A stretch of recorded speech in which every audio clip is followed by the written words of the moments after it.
Hello, good morning second year. Last class में हमने replication के बारे में जाना था, Meselson and stall experiment, Okazaki fragments. आज हम थोड़ा सा फिर से उनको रिपीट करेंगे थोड़ा सा और देखेंगे किस प्रकार से अगर आप शॉर्ट नोट आपसे पूछ लिया जाए तो आप उसे एक्सप्लेन कर सकें। जनरली ये आपको हम बता ही चुके हैं कि जब रेप्लिकेशन होता है तो इसका मतलब उसका प्रतिकृतिकरण होता है डीएनए का जो मौजूद है ओरिजिनली। इस प्रतिकृतिकरण के दौरान जो डीएनए डबल स्ट्रैंडेड होता है वो खुलता है। खुलने के बाद उसमें दोनों जो उसके स्ट्रैंड्स होते हैं वो टेम्पलेट की तरह काम करते हैं। इन्हीं टेम्पलेट पर एक होता है लीडिंग स्ट्रैंड, एक होता है लैगिंग स्ट्रैंड। जो लीडिंग स्ट्रैंड होता है वो कंटिन्यूअसली 5 प्राइम टू 3 प्राइम बनता है और लैगिंग स्ट्रैंड बनता है 5 prime to 3 prime opposite direction में, लेकिन वो डिसकंटिन्यूअस फॉर्म में बनता है। और डिसकंटिन्यूअस फॉर्म में मीन्स उनके अलग अलग टुकड़े जो होते हैं वो लगते हैं उसमें, और उन टुकड़ों को हम ओकाज़ाकी फ्रैगमेंट्स कहते हैं। अब हमने बहुत आसानी से इसे कह दिया कि वो फ्रैगमेंट्स बने, फिर वो फ्रैगमेंट्स जो होते हैं वो रिप्लेस हो जाते हैं डीएनए से। ये आरएनए प्राइमर शुरू में उनमें लगते हैं। तो ये सारी बातें एक बार हम कर चुके हैं, थोड़ा सा एक बार फिर से हम इसे रिपीट करके देखते हैं जिससे आप इसे बहुत अच्छे से समझ जाएं। जब आप इसे जस्ट लाइक अ स्टोरी आप याद करेंगे तो आपको बहुत आसानी से याद होगा। अदरवाइज़ आपको ये लगेगा कि हर बार हम उसी बात को कह रहे हैं। ऐसा नहीं होगा, उस बात में कुछ ना कुछ नई बात ज़रूर जुड़ी हुई होगी, उसको आपको पकड़ना है। तो रेप्लिकेशन जहाँ हम सिंपल कहते हैं, आप सोच रहे होंगे कि हमने इनिशिएशन टर्मिनेशन वगैरह आपको नहीं बताया, वो हम बाद में बात करेंगे। पहले आप इसकी बेसिक चीज़ों को समझ लीजिए कि कौन सी चीज़ का कहाँ आपको ध्यान रखना है।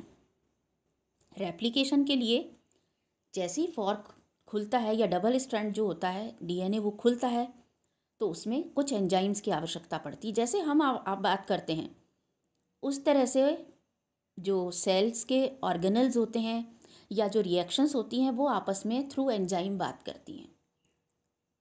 उनकी जो लैंग्वेज होती है वो प्रोटीन की उसमें होती है फॉर्म में। ये आपको हम फर्स्ट ईयर से बताते आ रहे हैं कि जो सेल होती है वो अपने जितने भी क्रियाकलाप करती है, एक्टिविटीज़ करती है, उन सब को वो आपस में कैसे कम्युनिकेट करती है in the form of protein. So protein is actually the expression of a reaction. कोई भी रिएक्शन जब होती है तो वो दिखाई देनी चाहिए, और वो दिखाई कैसे देगी? कोई आइज़ वगैरह तो है नहीं इन ऑर्गेनल्स के पास में। So they talk in terms of proteins. और प्रोटीन्स को बनाने के लिए आपको मालूम है कौन से प्रोसेसेस चाहिए? Transcription, translation, you know very well. These are few things जो कि आपको ध्यान में रखनी है। तो जब रेप्लिकेशन होगा प्रोटीन कैसे बनेगा? फिर से हम पीछे जा रहे हैं कि केंद्रक जो है उसमें गुणसूत्र है। गुणसूत्र जो होते हैं उनमें सूचनाएं निहित हैं कि उन्हें क्या करना है, अगला प्रोसेस उन्हें कैसे करना है। और इस प्रोसेस के लिए वो क्या करते हैं? डीएनए की सूचनाओं को मैसेंजर आरएनए पर डालते हैं। मैसेंजर आरएनए ट्रांसफ़र आरएनए को ट्रांसफ़र करता है वो सूचना। ट्रांसफ़र आरएनए लेके राइबोसोम्स पर जाता है। राइबोसोम फिर उसी सूचना को डीकोड करके और अमीनो एसिड्स बनाता है, और अमीनो एसिड से फिर प्रोटीन का निर्माण होता है। और जब वो पर्टिकुलर प्रोटीन बन जाता है तो काम समझ में आ जाता है कि एक्चुअली उसमें सूचना के अनुसार ये प्रोटीन बनाना था, तो ये काम हो गया। तो प्रोटीन का बनना एक प्रकार से एक्सप्रेशन हो गया। पर ये इतना आसान नहीं हुआ। हमने जो फॉर्क खोले, जो डीएनए के डबल स्ट्रैंड्स होते हैं उनको खोल के और बनाना उससे दूसरा डीएनए उसी तरीके का, ये एंजाइम्स के थ्रू होता है, आरएनए प्राइमर्स के थ्रू होता है। और ये आरएनए प्राइमर्स के बारे में पिछली क्लास में भी आपको हमने बताया था। What are primers? जब भी डीएनए का रेप्लिकेशन शुरू होता है तो सीधा डीएनए से डीएनए कभी नहीं बनता। ये आप बिल्कुल ध्यान रख लीजिए कि डीएनए का जब प्रतिकृतिकरण होता है तो उससे दोबारा से डीएनए जब दूसरी कॉपी जो बनेगी टेम्पलेट के सामने, नई कॉपी, वो कभी भी डीएनए से नहीं बनती, यानी कि डीएनए के बेसिस उस पर नहीं लगते। उससे पहले उसको एक्टिवेट करने के लिए रेप्लिकेशन को कुछ प्राइमर्स की ज़रूरत होती है, अर्थात शुरुआत की कुछ प्राथमिक चीज़ों की, और उन प्राइमर्स में आरएनए प्राइमर्स लगते हैं, ना कि डीएनए प्राइमर्स। और ये आरएनए प्राइमर्स क्या होते हैं? A primer is a short single stranded nucleic acid. क्या होता है ये? सिंगल स्ट्रैंडेड न्यूक्लिक एसिड होता है, utilized by all living organisms in the initiation of DNA synthesis. आपको हमने बताया यही बात कि डीएनए की जब सिंथेसिस शुरू होती है, उसका रेप्लिकेशन शुरू होता है, तो उसमें आरएनए प्राइमर्स की ज़रूरत पड़ती है। और ये प्रोसेस कैसे चलता है कि जो प्राइमर्स एक्चुअली हैं वो प्राइमेज एंजाइम के द्वारा बनते हैं।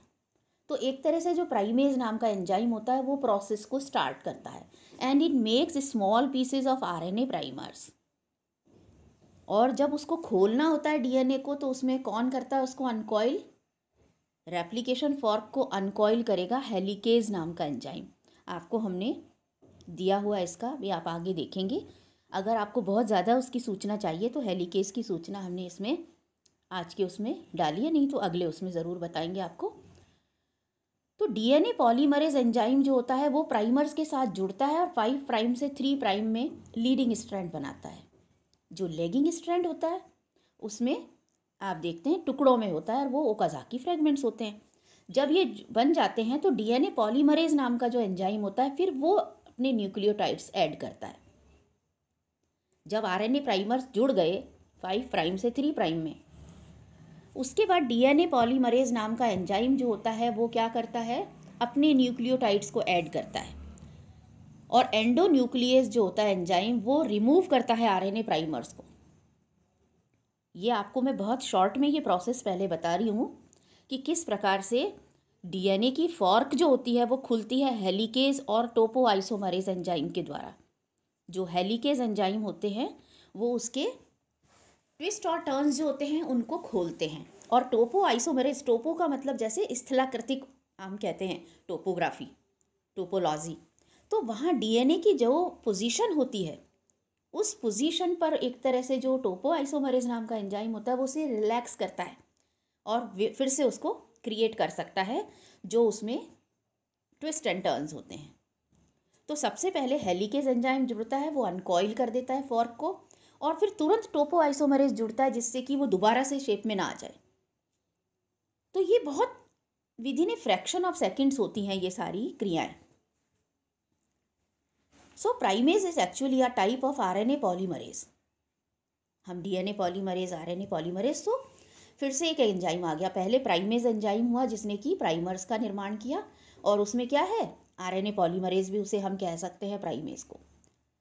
अब आगे जो इसमें होता है कि replication is performed by DNA polymerases.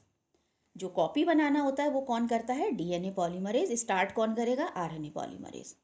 So these amazing proteins are able to read a template strand. ये जो पॉलीमरेजेस होते हैं इनकी क्वालिटी होती है, ये बहुत अमेजिंग होते हैं, बहुत आश्चर्यजनक प्रोटीन्स हैं। ये क्या करते हैं? एक टेम्पलेट स्ट्रैंड को रीड करते हैं, पढ़ते हैं, and attach the correct deoxyribo nucleotide, और फिर ये उसमें डीऑक्सीराइबो न्यूक्लियोटाइड उसमें अटैच करते हैं कि कौन सा अटैच होना है यहाँ पर, इसके opposite. However, DNA polymerases can only attach them on to the 3' OH end of another deoxyribonucleotide. ये इनकी है शर्त कि जो डीएनए पॉलीमरेजेस होते हैं वो जो न्यूक्लियोटाइड को अटैच करते हैं वो सिर्फ 3' OH एंड पर कर सकते हैं। And primers are small pieces of RNA ribonucleic acid. About कितने होते हैं ये प्राइमर्स? 5 से 15 न्यूक्लियोटाइड लंबे होते हैं। They are made by a form of RNA polymerase called primase. ये आपको हम बता चुके हैं। So unlike DNA polymerase, RNA does not require a free 3' OH। जो बात आपको हम बताना चाह रहे हैं कि आरएनए, आपके सवाल उठ सकता है दिमाग में कि आरएनए पॉलीमरेज की क्यों ज़रूरत पड़ती है भाई, प्राइमर्स क्यों जुड़ते हैं? तो ये इसकी क्वालिटी या इसका ये जवाब है कि जो डीएनए होते हैं वो सिर्फ 3' OH एंड पर ही जोड़ सकते हैं। तो 5' से 3' की तरफ चल रहा है। आपको बता रहे हैं हम शुरू से कि जो रेप्लिकेशन होता है वो 5' से 3' की तरफ होता है, क्योंकि उस तरफ ये स्मूथली जा रहा है। इन दैट केस जो प्राइमर्स होते हैं वो उस पोजीशन पर जुड़ सकते हैं। इसीलिए सो unlike DNA polymerases, RNA polymerase does not require a free 3' end for synthesis. So primase synthesize a short piece of RNA that is complementary to the template. जो DNA strand है template, उसका बिल्कुल complementary RNA primase बनाता है and forms hydrogen bonds with it. जुड़ जाता है उसके साथ हाइड्रोजन बॉन्ड के साथ, and this gives DNA polymerase the starting point it needs to initiate synthesis. So primer का जब टेम्पलेट के साथ जुड़ना होता है, आरएनए प्राइमर का हाइड्रोजन बॉन्ड के साथ, ये एक तरह का उसको फोर्स देता है, या कह लीजिए उसको इनिशिएशन का एक पॉइंट बताता है डीएनए पॉलीमरेज को कि अब आपका काम शुरू कर दीजिए। So after DNA synthesis near the primer, if near the primer DNA synthesis is completed, then the DNA जो RNA segment is removed and replaced by DNA. जैसे ही डीएनए का दूसरा टुकड़ा बन जाता है तो प्राइमर का जो टुकड़ा होता है, आपको ऊपर हमने बताया था दैट एंडोन्यूक्लियेज जो एंजाइम होते हैं वो आकर के आरएनए प्राइमर्स को रिमूव कर देते हैं और वहाँ पर डीएनए का टुकड़ा लग जाता है।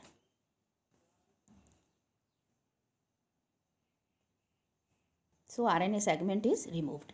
अब लास्ट क्लास में आपको हमने ओकाजाकी फ्रेगमेंट्स की बताई थी। जो रिजी एंड जो सुनेको ओकाजाकी थे, ये हस्बैंड वाइफ थे, लेकिन हस्बैंड थोड़ा जल्दी चले गए थे तो बाद में उन्होंने वाइफ ने सुनेको ने उनका काम आगे चलाया था। सो ओकाजाकी फ्रेगमेंट्स क्या होते हैं? Are short sequences of DNA nucleotides which are synthesized discontinuously and later linked together by the enzyme DNA ligase.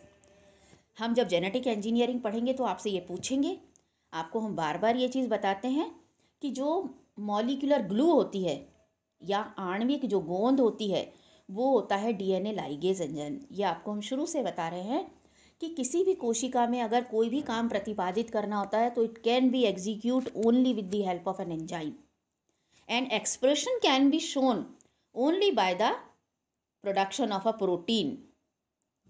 अगर किसी काम का एक्सप्रेशन शो करना है तो वो प्रोटीन के बिना शो नहीं होगा। So these are few short sequences जो कि ओकाजाकी फ्रेगमेंट कहलाती हैं। और फिर ये छोटी छोटी सीक्वेंसेस जो होती हैं डीएनए की, वो किससे जुड़ जाती हैं? लाइगेज नाम का एंजाइम फिर इनको जोड़ता है to create the lagging strand during DNA replication. जो डीएनए का रेप्लिकेशन होता है उसमें जो लैगिंग स्ट्रैंड में छोटे छोटे ओकाजाकी फ्रेगमेंट्स होते हैं उनको जोड़ने का काम कौन करता है? मॉलिक्यूलर ग्लू और आणविक गोंद। और वो कौन सा एंजाइम है? डीएनए लाइगेज, LIGASE, जो कि जोड़ने का काम करता है। The anti parallel structure of DNA double strand जो है together with the known 5' to 3' directionality of DNA polymerases necessitates that the 2 DNA strands are replicated in opposite directions.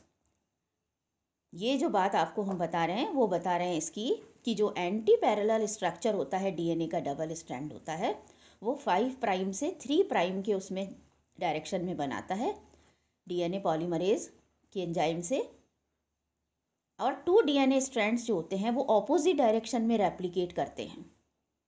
एक अगर नीचे से ऊपर 5' 3 ऊपर की तरफ जा रहा है 3' की तरफ, तो ऊपर से नीचे की तरफ 5' 3' नीचे आएगा।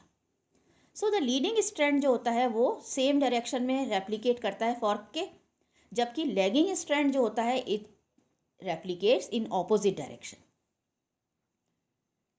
आगे और बहुत आफ्टर 50 ईयर्स जो थे क्रोनन थे, उन्होंने ये दिखाया कि लीडिंग स्ट्रैंड जो होता है वो indeed replicated continuously.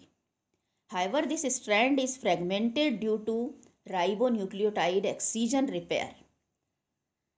This ribonucleotide excision repair removes genomic ribonucleotides that are erroneously inserted by replicative DNA polymerases. जो क्रोनन थे उन्होंने ये बताया कि जो लीडिंग स्ट्रैंड होता है वो रेप्लिकेट एक तरह से कंटिन्यूअसली होता है, लेकिन कई जगह ये फ्रेगमेंटेड होता है। This strand is fragmented. किस कारण से फ्रेगमेंटेड होता है? अभी तक हम ये बात करते आ रहे हैं, लेकिन अगर आप इसकी डिटेल में जाएं, ये बात हमें कुछ लगी कि आपको बतानी चाहिए, अदरवाइज़ आपके कोर्स में, आपके बुक्स में नहीं दी हुई होगी, कि हम ये कहते हैं लीडिंग स्ट्रैंड जो होता है वो कंटिन्यूअस होता है और लैगिंग टुकड़ों में होता है। लेकिन क्रोनन ने ये बताया, यानी 1968 के बाद में भी लगातार इसकी चलती रही रिसर्च, और उन्होंने कहा कि नहीं, लीडिंग स्ट्रैंड जो होता है वो भी फ्रेगमेंटेड होता है। और किस कारण से होता है? RER के कारण, राइबो न्यूक्लियोटाइड एक्सीजन रिपेयर। हमने बताया प्राइमर लगता है, RNA प्राइमर। RNA प्राइमर जिस वक्त हटता है तो डेफिनेटली वहाँ पर फ्रेगमेंट नज़र आता है, और उसकी जगह पर जीनोमिक जो होता है ये रिमूव कर देता है उसको, RNA को वहाँ से। और साथ में क्या काम करता है, गलती से अगर कोई DNA पॉलीमरेज से कोई गलती से गलत उसमें जुड़ गई है, कोई भी नाइट्रोजन बेस या न्यूक्लियोटाइड गलत जुड़ गया है, तो this RER removes genomic ribonucleotides that are erroneously, यानी गलती से जो एरर से जुड़ गए हैं वो अगर इंसर्ट हो गए हैं, किसके द्वारा? रेप्लिकेटिव DNA पॉलीमरेजेस के द्वारा। तो this is just for the sake of information, आपको हमने ये चीज़ बताई है। अब हम बात करते हैं, अभी हमने बात की कि रेप्लिकेशन के लिए हमें RNA प्राइमर्स की ज़रूरत पड़ती है, और ये RNA प्राइमर्स क्या होते हैं, किस तरह से ये काम करते हैं। अब हम बात करते हैं एंजाइम्स दूसरे की, जो कि DNA को बनाने के काम में आते हैं। RNA पॉलीमरेजेस ने RNA प्राइमर्स को बनाया, और DNA पॉलीमरेजेस जो होते हैं ये पॉलीमरेज, जैसे नाम से हमको मालूम हो रहा है, पॉलीमराइजेशन का काम करते हैं, यानी DNA के न्यूक्लियोटाइड को या उसको जोड़ के एक पूरा पॉलीमर बनाने का काम करते हैं, उसके जैसे बहुत सारे न्यूक्लियोटाइड्स को जोड़ के। सो आर्थर कॉर्नबर्ग जो थे और उनके कोलीग्स थे, उन्होंने 1955 में इसका प्योरीफिकेशन और कैरेक्टराइजेशन करा इस एंजाइम का, जो कि DNA को बना सकता था, और उसे नाम दिया उन्होंने DNA पॉलीमरेज फर्स्ट। और कहाँ से इन्होंने एक्सट्रैक्ट किया था इसे? इकोलाई से। बहुत सारे बाकी इन्वेस्टिगेटर्स जो बाद में आए, they found at least 4 other distinct DNA polymerases. जो कॉर्नबर्ग थे उन्होंने पॉलीमरेज फर्स्ट को ढूंढा, लेकिन रिसर्चेज लगातार चल रही थी। उसके बाद और भी बहुत सारे पॉलीमरेजेस को खोजा गया। फिर बताया गया कि जो DNA पॉलीमरेज फर्स्ट होता है, जो इसकी श्रेणी है देखिए दी हुई है, first, second, third, fourth, fifth, इस तरीके से। और ये जो सेकंड, थर्ड, फोर्थ, जो फिफ्थ ढूंढे गए थे, ये 1970s के आसपास डिस्कवर किए थे। जो और डिस्टिंक्ट DNA, इनके काम क्या क्या है कि DNA पॉलीमरेज फर्स्ट जो होता है वो एक्चुअली ये कहा गया था कि ये रेप्लिकेशन करता है। DNA पॉलीमरेज सेकंड और थर्ड, फोर्थ और फिफ्थ, सेकंड जो है एक्चुअली रिपेयर करता है, थर्ड जो है वो रेप्लिकेशन करता है। ये बाद में मालूम हुआ कि जो एक तरह से स्पीड है, जो DNA पॉलीमरेज फर्स्ट है वो भी रेप्लिकेशन करता है, लेकिन उसकी जो एक स्पीड है वो इतनी नहीं होती, जबकि जो DNA पॉलीमरेज जो थर्ड होता है उसकी स्पीड को अगर हम देखें तो ये रिसर्चेस से मालूम हुआ कि एक्चुअली जो रेप्लिकेशन का काम करता है वो DNA पॉलीमरेज थर्ड करता है। DNA polymerase second, fourth and fifth जो होता है वो एक तरह से जो फोर्थ एंड फिफ्थ तो अनयूजुअल फॉर्म्स हैं, और सेकंड जो है वो रिपेयर का काम करता है। अब अगर हम एक एक करके इनको लें तो DNA पॉलीमरेज फर्स्ट जो होता है उसकी जो एक्टिविटी है, इनकी क्या है? Replication in 5 prime to 3 prime direction. ये क्या काम करता है? 5 प्राइम से 3 प्राइम डायरेक्शन में ही करेगा रेप्लिकेशन। जो 3 प्राइम टू 5 प्राइम है उसमें प्रूफ रीडिंग का काम होता है। प्रूफ रीडिंग का मतलब आपने जो बेसेस लगाई हैं क्या वो सही लगाई हैं या नहीं। देन एक्सोन्यूक्लियस एक्टिविटी, जो मिस मैचेज होते हैं उनको हटाती है। तो अगर आपसे पूछा जाए मिस मैच को कौन हटाता है, तो देन एक्सोन्यूक्लियस एक्टिविटी। जबकि RNA उनको कौन हटाता था? एंडोन्यूक्लियस, जो RNA प्राइमर्स में से RNA हटते थे। और 5 प्राइम से 3 प्राइम में ही एक्सोन्यूक्लियस जो एक्टिविटी होती है वो क्या करती है? सिंगल स्ट्रैंड्स जो DNA RNA के होते हैं उनको वो डिग्रेड करने का भी काम करते हैं। सो 5 प्राइम से 3 प्राइम डायरेक्शन में एक्सोन्यूक्लियस जो एक्टिविटी होती है is located in a structural domain of the enzyme. that can be separated from the enzyme by mild protease treatment। कि अगर आपको स्ट्रक्चरल डोमेन में एक्सोन्यूक्लियस एक्टिविटी से हटाना है तो प्रोटीएस ट्रीटमेंट माइल्ड दिया जाता है, जिससे कि वो हट जाता है वहाँ से। एंड व्हेन 5 प्राइम से 3 प्राइम एक्सोन्यूक्लियस डोमेन रिमूव हो जाता है तो रिमेनिंग जो फ्रेगमेंट्स होते हैं वो क्लिनाओ फ्रेगमेंट्स कहलाते हैं। और ये क्या करते हैं, दे रिटेन्स पॉलीमराइजेशन, यानी पॉलीमराइजेशन को एक तरह से वो बनाए रखते हैं, and proof reading function but lack degradation function. जो structural domain of the enzyme होता है जो कि सेपरेट हो सकता है प्रोटीज ट्रीटमेंट के द्वारा, वो सेपरेट होने के बाद में जो बचता है वहाँ fragment, this fragment is actually called as the Klenow fragment. और इसका क्या काम होता है, पॉलीमराइजेशन को कंटिन्यू करना और प्रूफ रीडिंग जो फंक्शन होता है उसको भी करना, लेकिन ये डिग्रेडेशन नहीं कर सकता।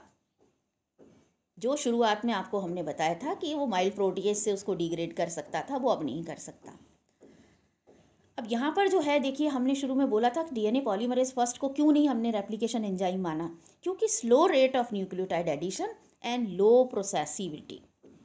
जो पॉलीमरेज फर्स्ट होता है वो बहुत धीमी गति के साथ में न्यूक्लियोटाइड को जोड़ता है, तो रेप्लिकेशन फास्ट नहीं होगा। साथ ही उसकी जो प्रोसेसिविटी होती है वो बताएंगे आपको बाद में हम क्या होती है, उसको भी ये उस तरीके से नहीं कर पाता तेजी के साथ में। इन नेक्स्ट क्लास हम बात करेंगे पॉलीमरेज थर्ड की।